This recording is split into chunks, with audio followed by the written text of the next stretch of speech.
primetime details to the Saturday crash in Barrigada Heights. Plus, a bill is introduced to assist the Guam Ancestral Lands Commission. And events are held today in observance of Martin Luther King Jr. Day of Service.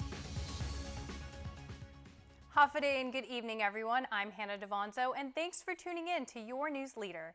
Topping our newscast this evening, an investigation is ongoing into an auto accident involving a motorcycle that occurred Saturday morning in Barrigada Heights. The operator of the motorcycle was transported by Guam Fire Department medics for serious injuries. His condition is unknown at this time. The crash forced north and southbound lanes on Route 16 by Besta Market to be closed for a few hours as GPD officers conducted an on-site investigation. According to the Guam Police Department acting spokesperson officer Berlin Sevilla, officers confiscated contraband and a firearm at the scene. She adds that the motorcycle was not identified as stolen during the onset of the investigation. When it comes to protecting yourself, the CDC now recommends you use the most protective mask you can, including N95s, to slow the spread of COVID-19. The recommendation comes as Americans scramble to find home testing kits, and the White House prepares to make millions more available online for free starting Wednesday. Michael George has the details. With the Omicron variant on the move, a new ban on large gatherings is in effect in Northern California's Sonoma County. It's definitely a here we go again kind of feeling. This does seem, the Omicron seems like it's going to be gone quickly. We just hope there's nothing behind it. Experts like Ali Makdad of the University of Washington remain on alert for other COVID strains on the horizon. But for now, Omicron is crowding out the field. Omicron is not allowing anything else to spread. Meanwhile, the CDC is offering new guidance on masks that offer the best protection. I know we all wish that we could finally be done with wearing masks. I get it. But they're a really important tool. On its website, the CDC says loosely woven cloth masks provide the least protection, and well-fitting respirators, including N95s, offer the most. This Miami area company is operating 24/7 as it makes some 5 million masks a day. We have the ability to take it from our production line and ship it within minutes. We don't have to import it from any other country. And to combat long testing lines and a shortage of rapid test kits, the Biden administration is launching a website that will take orders for up to 4 per home at no cost. The site goes live on Wednesday, but the test could take more than a week to ship. Michael George, CBS News, New York.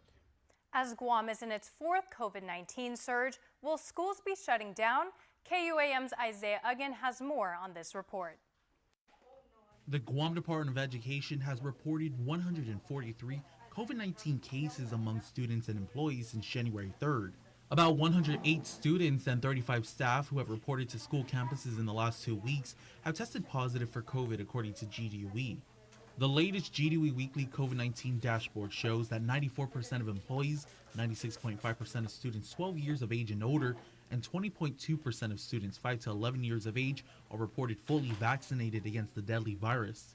Although the 7-day positivity rate in the dashboard changed from low to high in just a week, GDUE Superintendent John Fernandez told media outlets during a recent press briefing that operations remain status quo. Right now we're coordinating very closely with the governor's office, the lieutenant governor, and public health with regard to our current posture, which is to remain and maintain 5 days of face-to-face instruction for students. We have not moved in the direction of cohorts or shutting down as of today. We are maintaining 5 days of instruction. We've consulted with public health and the governor and lieutenant governor to ensure that we are all on the same page and that there weren't any pending restrictions coming our way. Meanwhile, Catholic schools have also reported students and a low number of employees positive for the COVID virus. The Archdiocese of Agana reported last Friday that 46 students and 2 employees have contracted the virus, totaling 48 since January 3rd. However, it's still unclear whether Catholic schools will continue to operate normally. The Archdiocese of Agana noted that a positive case of a Catholic school student or employee does not mean the individual contracted the virus at school grounds. Reporting for Guam's News Network, Guahusi Isaiah Uggan. Thousands of important decade-old files for land claim cases are rotting away and could be lost forever. But now a bill by Senator Tello Taitigui identifies some badly needed funding for the Ancestral Land Commission to preserve them. Here's more.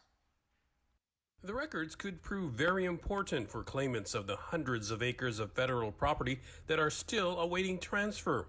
In a recent public hearing, Ancestral Lands Commission Director John Birch described the deplorable state of the thousands of records that are stored in more than 30 filing cabinets at their offices. Some of the documents were nearly destroyed, with fist-sized holes having been carved out of them. Others were salvageable, but still significantly damaged by termites. We also have recordings stored on old cassette tapes that are becoming brittle. These documents and recordings are important. Copies are often requested by title companies, attorneys, and individuals who are doing research on returned properties.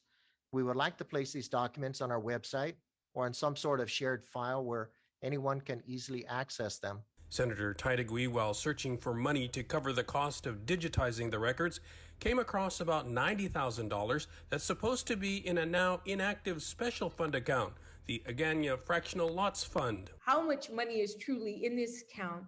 Is it collectible? Can it be collectible? And determine whether the funds are available to support the intent of this Bill 225. And if funds were available at one point but were transferred thereafter, this legislature must know who's responsible for restoring the missing funds. Meanwhile, Birch says they'll have just enough to cover the rest of their operational budget if they're able to expand a lease of property at Polaris Point. For Guam's News Network, I'm Nestor Lecanto. Homelessness has been a continuing issue on Guam. In 2020, the United States Interagency Council on Homelessness reported that there were almost 800 homeless people on Guam. To combat this problem, the GUMA San Jose Emergency Homeless Shelter has been offering its services to the community for 34 years. GUMA San Jose provides 24-hour emergency shelter, a walk-in food pantry, and laundry and shower services. In honor of Martin Luther King Jr. Day, they're adding a community garden to the list. Program manager for the shelter, Terry Mortera. The community garden is something that allows us to be able to teach our folks that are here some life skills like sustainability, specifically being able to get them to feed themselves too as well. So that they walk away with some of the skills. At the same time, they get to enjoy some of the fruits of their labor. With 5 garden beds full of sweet potato, okra, eggplant, and long bean plants being installed today, their hope is that it will continue to benefit people during uncertain times. Our hope for the garden that this is going to continue on and other people be able to learn from it. The kids will become familiar with this thing, and they also will be able to benefit from learning this as well. So that's really what it is, and also to feed ourselves. Never can tell we have an uncertain future. Well, make sure everybody still can eat. The GUMA San Jose shelter has 2 locations, providing up to 22 beds for families at the main shelter and 6 beds at their men's shelter. For individuals needing help or housing, call 671-637-1307 to learn eligibility requirements. Stick around for more news here on Primetime. You're watching KUAM. The holy oil has been used throughout the Bible to anoint the sick ones. Sonia, tell us what was happening with your child. Boil. A boil on his eye. The doctor just checked him and he gave me medicine. And he gave you the medication, you gave it to him, but what was happening? It's not even working. We anointed him, you used your faith, and what was really bad, completely gone. And now, show here. How's the face? Happy? Happy. Bishops and pastors from all over the world, blessed and consecrated the holy oil. Don't miss. Sunday, January 30th at 10 a.m. at the Universal Church, Jigo Town Center, right behind the Bank of Guam. To reserve a free bottle, send us a WhatsApp message to 671-971-7171. Don't need to worry, keep the smile on your face. The moments you can't replace, and I'll be around. Whoa. You can count on me. You can count on me for life.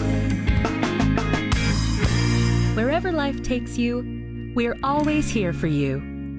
Calvo's Insurance. Count on us for life. It's beautiful. It is, right, baby?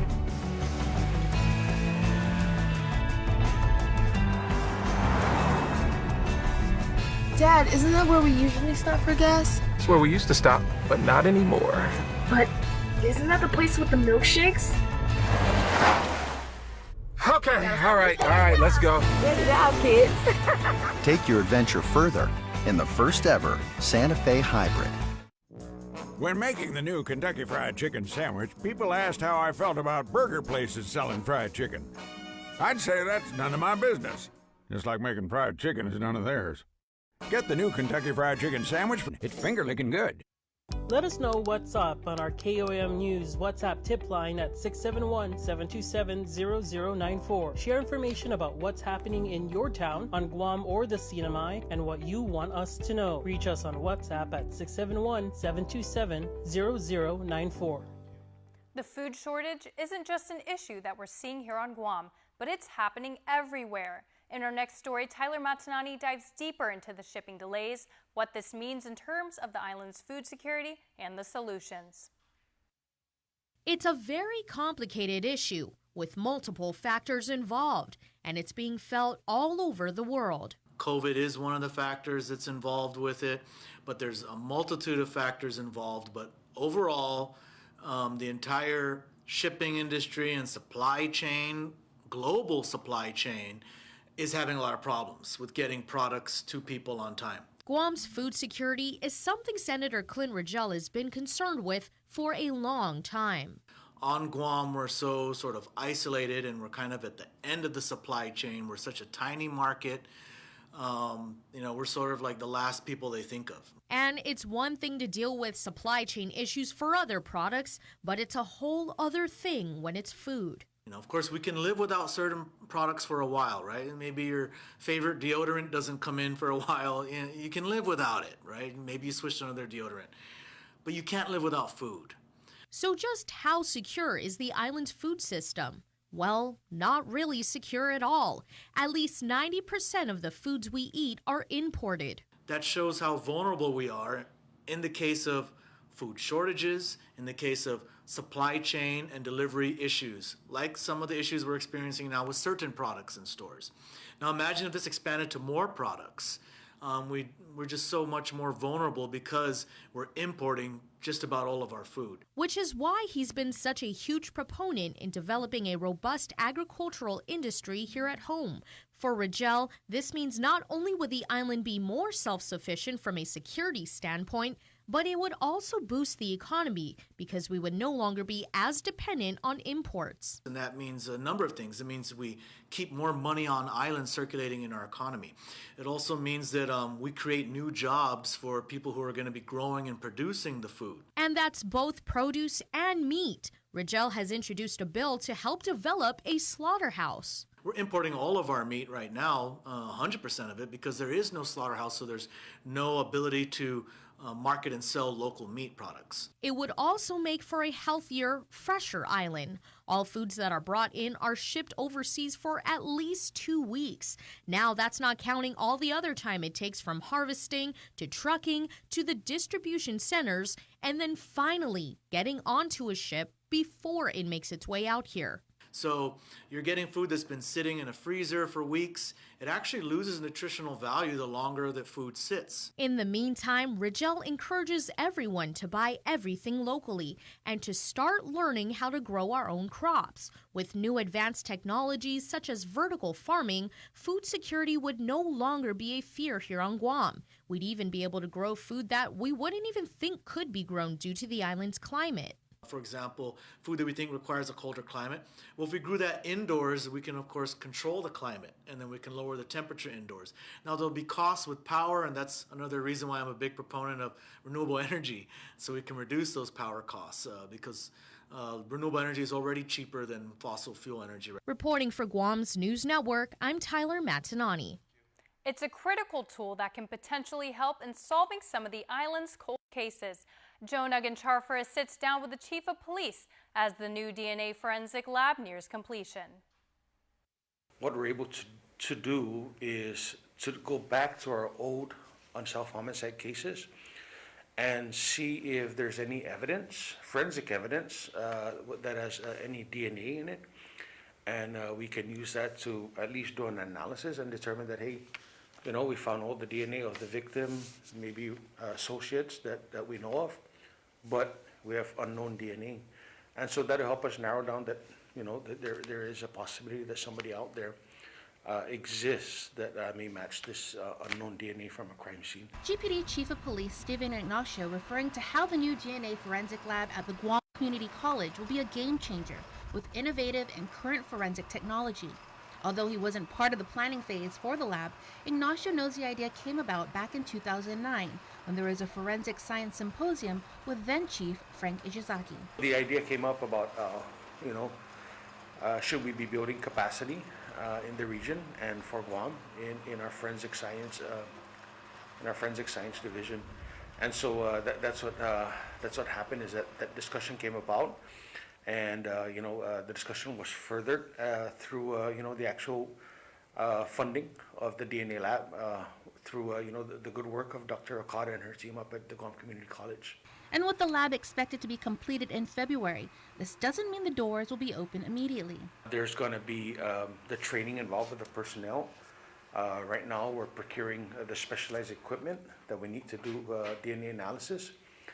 We're also, having to do work through, especially the training and certification of the criminalists to conduct DNA analysis. Ignacio adds, as the lab was being built, he realized there was no funding source for the needed equipment. So working with the administration and Bureau of Budget Management and Research's Lester Carlson, they were able to identify close to $1 million for the analysis equipment, a generator, desks, and chairs. Having that generator is very important for that lab, because we're going to have different specimens in there, right? And so we need to protect the integrity of the evidence. The DNA lab will also be a much-needed addition for the Pacific region, with GPD assisting many of the islands with drug evidence and serology evidence. He says that GPD and the law enforcement community are excited. Can't wait to see this fully functioning DNA lab, and I think, like I said, this is game-changing, and it's going to bring bring us into the 21st century as far as our capacity and our capabilities, to use the latest in forensic science to help solve crimes. Reporting for Guam's News Network, I'm Jonagan Charfres. 16-year-old Lawrence Limtiaco is already taking his dreams to the next level, already completed 2 cross-country flights solo. Tomas Manglutnia sits down with the student pilot before takeoff, giving new meaning to the old saying, the sky is the limit. Lawrence Limtiaco dreamt of flying since he was 12 years old. My grandfather was a pilot when he was younger. He kind of inspired me to do it, and when I was just a little kid, I used to go and watch the planes at the airport land. He's 16 now and doesn't have to just watch planes take flight anymore. He can fly one himself. On his second solo cross-country flight from Guam to Saipan and Rota, Lawrence sees the beauty of home from his seat on the Cessna 172. Once I'm in cruise, I just take my hands off the controls, let the plane level itself out, and I just look around and look at the beauty of the islands, especially Saipan, Rota, and Tinian, and Guam from a distance. They all look very nice, especially from the air. You can see all the beaches and the houses.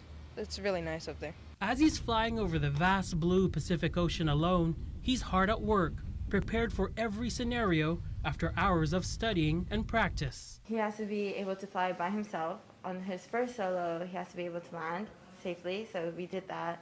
Then just locally fly to the south side, able to communicate with air traffic control and come back. And then lastly is me and him will fly 3 cross countries, and by the last one, he could do everything on his own. He's a year away from getting his private pilot's license, and his instructor has witnessed firsthand his courage in the air. He doesn't get scared, so he knows, if he does it this way, it's okay.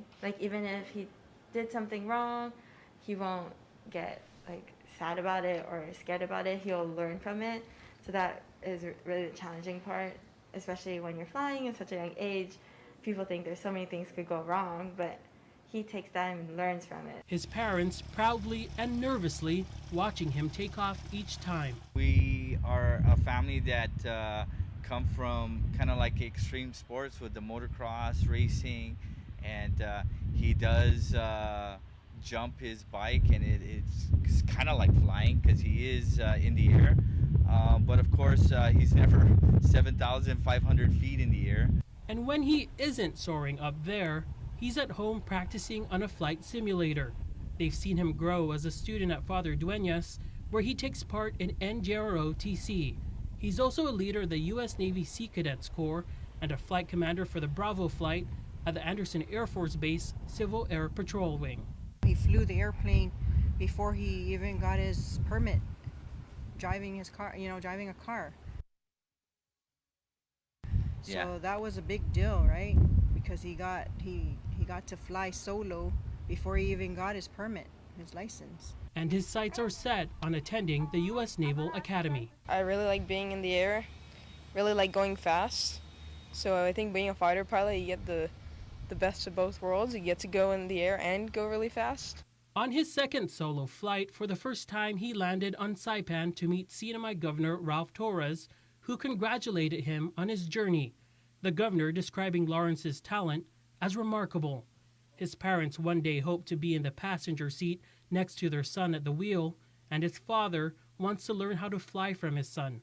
For now, they're putting their faith in God and a familiar presence. Thank God for keeping him safe, and of course, my father looking down at him, possibly the co-pilot. So, emotional time to watch him fly and accomplish what he's said he's wanting to do. Tomas Manglotnia for KUAM News. Sports is up next with Dave Delgado. Keep it here. You're watching KUAM.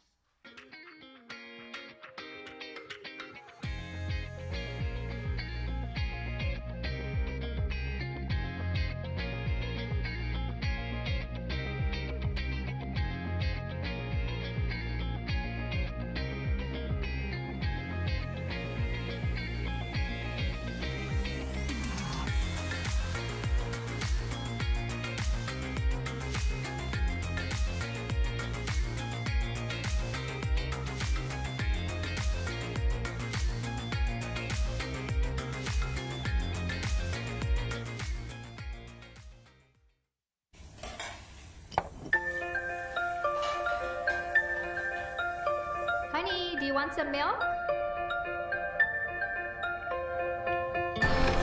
Do you ever wonder how your favorite products make their way into your local stores? Most arrive on state-of-the-art Matson vessels that transport containers of food, household items, equipment, and supplies into the islands every week. Because we know that you depend on us, we work closely with our partners to ensure that our shipments arrive on time, all the time, so you can find your favorite products when you need them. We transport the region's most precious cargo that supports successful businesses and promotes a better quality of life for our families. Matson is proud to have been the hometown shipping carrier for Guam, the CNMI, and Micronesia for the past 25 years, and you can count on us to be here for generations to come. Pizza Hut's stuffed crust is the crust that made crust good, topped and stuffed with over a half-pound of cheese. What are you so afraid of? Loving it? Original stuffed crust, only from Pizza Hut. No one out-pizzas the Hut. Guam is truly a majestic place with its sheer natural beauty, wealth of beaches, and culturally rich landscape. Unfortunately, Guam has a real problem with unwanted invasive species. Help us in preventing their introduction and spread. The coconut rhinoceros beetle, the little fire ant, the African snail, Siam weed. These are just a few of the numerous invasives on Guam. Follow proper custom procedures when bringing plants and animals into Guam. Help protect Guam. Tell your family and friends about invasive species. To report invasive species, call 475-PEST. Do you feel like you're missing out on something? Make life more rewarding with Pacific Points. Earn Earn and redeem points for bill rebates and free load at IT&E, discounts on fuel at Shell, vouchers at Foodies, and United Mileage Plus miles. You can even pay with Pacific Points at IT&E, Shell, and Foodies. Pacific Points. Do more, get more. KUAM Sports is brought to you by Docomo Pacific. Better together.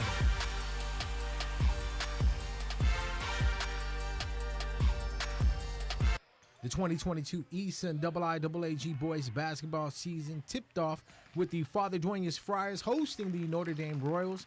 Friars up 8-0 early in the first quarter. Jaden Santos with the deep ball from the corner. Santos hit for 16 points. Teammate Kane Santos with the assist from Noah Cruz. Kane making it rain from long range. Pull up three. Yes, sir. Royals player Caden Hutcherson gets the feed from Tyler Conception and goes window for the easy 2 points. Jacob Fegger added to the home team's lead. FD cruising up 16-2 with under a minute left in the first quarter. Russell Maratita off on the attempt. Royals almost secure the turnover. Noah Tenorio rips the ball out to Yoshi Sayama. Bounce pass back to Tenorio for the lay-in. ND going inside to shade Suarez, who hits on the jumper inside the paint. Friars pick up the win 46-39. Kane Santos led all scorers in the win with 20 points. Three-pointer here assisted by Isaiah Bumagat. The Guam Football Association's head of women's football, Sakiko Ogura, is inviting all players to open training for 4 national training squads: Masakata, U20 women's, U17 women's, and U14 girls beginning tonight at the GFA National Training Center.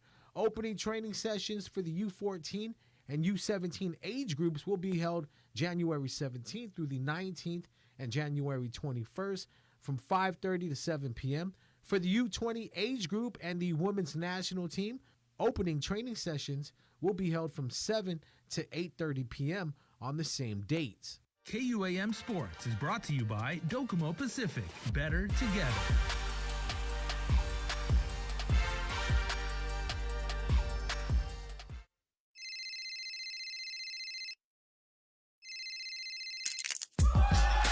Need a new phone?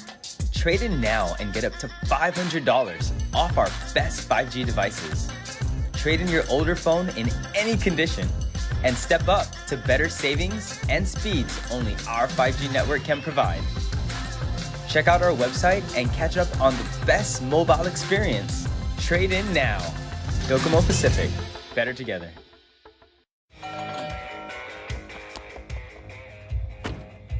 What are you doing? What? Just reminding him I serve my breakfast sandwiches all day and all night with freshly cracked eggs.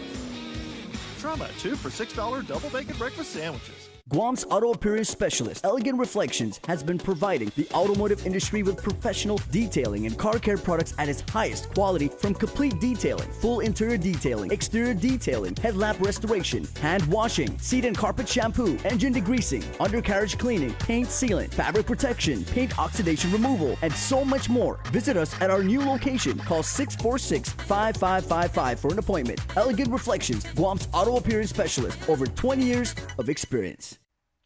And before we close out the news tonight, our latest round of birthday shout-outs from the Cold Stone Creamery Birthday Club. It is a wonderful day, everybody, so let's all say with all of our Guam pride, happy birthday to Joseph Perez and to Joe Moses. Happy birthday, my love. I hope you have a great day. And your birthday shout-out special someone says, I love you. So, Joe, we're glad to have you as part of our Guam community and our Guam family. We hope you have a safe and healthy birthday and have a wonderful, wonderful day. That's going to do it for us here on Primetime. I'm Hannah Devonzo. Thanks for watching and good night.